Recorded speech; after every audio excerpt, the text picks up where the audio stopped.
This is NDTV. And you're watching NDTV Prime. In association with Micromax. Nothing like anything.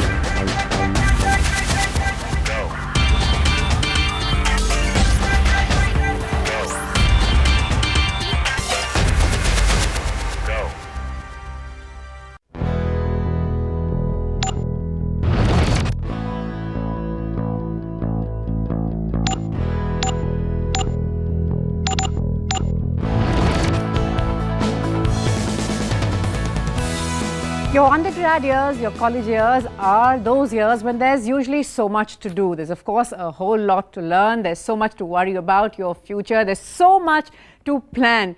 But these are also key years, key formative years where youngsters, and India being such a young country, can do their bit to make a real change, to impact those communities that need it the most. Well, that's what we are looking at today with students from Delhi University, a whole host of institutes in Delhi University doing their bit to make positive change to actually impact those who could use all the help. See, let me start by asking you, what has it been like and what is it about community service or wanting to make a real difference, be it to the lives of women, children, whether it's education or sanitation, that attracted you? It is very much about the idea of bringing a change while you're like in college. It brings so much empowerment to you and to the community around you that you are helping, and it is mostly about that. Yeah. Was it an easy decision to take? Were you sort of like reasonably sorted in your head that, you know, I'm going to do something like this, or is it something that you just tried your hands with and say, give me an idea of what the project is? So when we did the actual field work, when we would visit the communities and we would talk to the women, since we largely work with women, when we would talk to them and the kind of feedback they gave back to us of how we and our projects had made a change in their lives and how they now had the confidence to go out and talk to people. Right. I think it just makes you feel not only better about yourself, but also like what you're doing for them and as a team, as a whole, what we're doing. And then I just decided to stick with it. So right. Yeah. And I guess that really is sort of like huge vindication, isn't it? Sort of when you hear from people who you are trying to affect and then you hear from them on how your efforts are actually working in the right direction, that I would imagine it sort of is huge. Yeah, I mean, when you visit the community and you see the impact, like even economically as well as socially, it's very motivating for us that, you know, like we as students can create such an impact is a great deal, and it does motivate us to work further for it. Right. I would imagine that, of course, being very big. Tell me, how did you get involved with it and what really keeps you going? Have you been doing it for long? What's unique about Enactus is, probably every one of us would agree, is that it's something concrete, because there's one way to go about helping people, and that is, you know, it could be momentary, it could be one time, charity, fundraising and all. But then when it's Enactus, it's something concrete. It's giving them some structure to fall back upon when we are not there. So it's through entrepreneurship that they have something. So you teach them sort of how to fly on their own when you're not there. But you don't really need a crutch in somebody. You don't need someone to lean on. Exactly. But eventually show them how to do it on their own. Yeah. And what's the one thing, or if I could ask you the one thing that perhaps took you aback or you weren't really expecting when you began doing this? Throughout my school years, I've seen that there's a lot of difference between, as in, you call the people of slums people of a lesser god, right? Because they've been deprived of certain opportunities we are blessed with. So giving them those opportunities in hand and actually looking the change, the twinkle in their eyes when they see that people do care about us. There's someone who's listening to us, and not just the government organizations as well. Even they realize that, okay, there's someone who is there for us, working for us, helping us out. Quite interesting. Also with us now, Farhan Petiwala, President and CEO in Enactus India. Mr. Petiwala, you're perhaps hearing what all these students are saying, you know, talking about our focus, of course, this morning is on communities, on making a real change on the ground. Do you believe that students like this are really the new India, the India that wants to do something in whatever capacity it might be able to at present to actually make a change? Students have been doing a great job.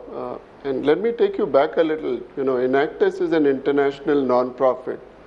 We operate in 36 countries. And we partner with more than 1,700 colleges and universities where we empower more than 70,000 students to step out of the college into the community and to go and apply whatever they learn in college with real people to improve livelihood of people. And you heard some of these students from Delhi University talk about how engaged and empowered they feel when they go and empower the people below poverty line or people in need to improve their livelihood. So clearly there's a huge potential when the youth decides to go and connect with the bottom of the pyramid, as C.K. Prahlad says. Right. And I definitely see a huge potential and change happening with the involvement of the youth, not just in India but globally. Right. And that, of course, is very important because they're really going to lead our countries, lead the world into the years and decades ahead, which is why change is so important. Give me a sense of your project and sort of how you got involved with it. Okay, so our first project is Project Kayakal, pulling the strings of change. This project was started a few years back when our seniors, they read an article in the newspaper and they came to know about this community of puppeteers in Katputli colony, Shadipur. These people are really talented, but they do not have opportunities. Their art is not in a right state in the country today. So then we approached them and we got them contracts from huge organizations like Barclays, Yes Bank, Doordarshan. And now the puppeteers have been able to take their arts to great heights. Interesting. And how long does one have to sort of wait to see results? I mean, they keep saying the young are restless and they sort of want to see change quickly. Does that really happen? Do you sort of think that I've been trying, we've been trying, there's so much, what is going wrong? Why isn't it working? I mean, does that happen? Yeah, as she said, it's a two-way approach. So we also learn patience here. For example, one of our projects, it started 6 years ago. So it was about menstrual hygiene of women. I see. And we saw that women are, this issue, the very issue of menstrual hygiene is a taboo. People are afraid to talk about it. Women are not allowed to enter temples during their periods or even kitchens for that matter. So we conducted surveys across Delhi and we found out that there is a need. So after 6 years, now we found the real results of it. So when we started this project, more than 70% did not know about it. And right now, more than 70% use sanitary napkins. I just want to sort of come in here. You know, that you're dealing with, say, a deep-rooted prejudice. You know, how does one really counter that? Because I would imagine that there are lots of people who would believe that they have a right to the prejudice, or they believe that there are enough reasons, or sort of, you know, it's sort of this is what they've heard for generations after generations, and this is the way to do it. How do you believe you counter prejudice of that kind? So what happens at these sensitization camps is we talk to women about this, and even the men. We tell them that this is not a curse for you. This is actually a boon for all of you, that you are the ones, because of this process, you're giving birth to kids. So that is how you change the mindset of behavioral change. Mr. Petiwala, come in here, sir, if you can hear us. This is, of course, a young India that is eager to take a challenge by its horns, as it were, and really make a tangible difference on the ground. In all your years of seeing student involvements, working with communities, how do you believe the times have changed as far as participation of our young is concerned? The students on the ground, they're like an army. Today we have 3,000 students going and doing these kind of projects, and with the freedom they have to do whatever they want to do, as long as they can show that sustainable livelihood enhancement. Right. Yeah. And show some tangible results, which of course many of them are doing. Tell me one thing, if by a show of hands I can just ask you, how many of you sort of want to work in the sector that you are in at present? I mean, you know, somewhat of a social sector, of actually making a change. How many of you actually see yourselves working in this space professionally? Wow, that's a larger number than I thought I would get. Those of you who raised their hands on wanting to work in the sectors that perhaps Enactus is at present, how much of you are totally supported at home by families? I mean, is everyone's family on board that this is, you want to do this? I mean, fine, I can see, okay. So definitely we are supported by our families, because as he said, it teaches you patience.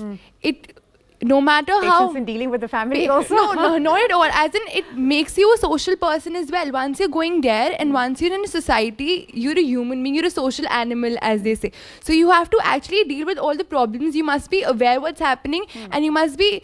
You know, my parents say that once you go into slums, you come back as a better person, because now you're more humble, you are more patient, because now you know that the food I'm eating, it's not something that, it's not the thing that everyone gets. It's not my right. Yeah, really. exactly. There are lots of The people drink, without the it, water right. I drink, it's pure. It's not that everyone gets. I'm much more privileged than them, and I'm realizing that fact. So my parents are pretty happy and supportive because of that fact. Right. I saw you sort of smiling knowingly. There's a mic next to you.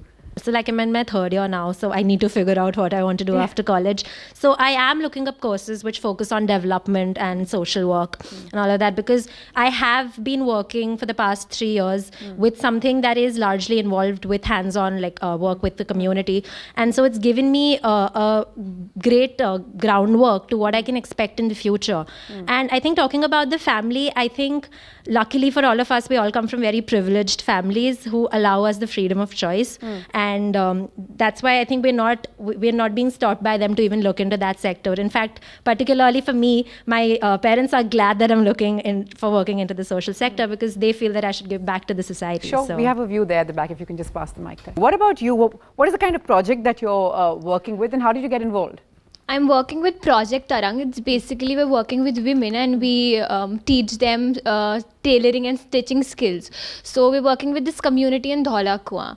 Now, what has affected me while working with this project, that the fact that I didn't know I could be so patient working with people. So I think that's what, and the fact it's not only what you see, it's when you actually hear them talk themselves, that they've attained some kind of a sense of empowerment themselves. And when women actually speak to you about how they feel independent because of the work that they're doing, it makes you feel good that actually I'm teaching somebody to be independent. Right. So that's what. Right, I can imagine how that must feel, that feel good. Of course, if you can just pass the mic there. What is it that you want, what is the kind of tangible result that you would like to see? And is it sometimes frustrating to sort of, we discussed this earlier also, but is it sometimes frustrating to sort of not really see results in time bound, no matter how much patience that you're learning along the way?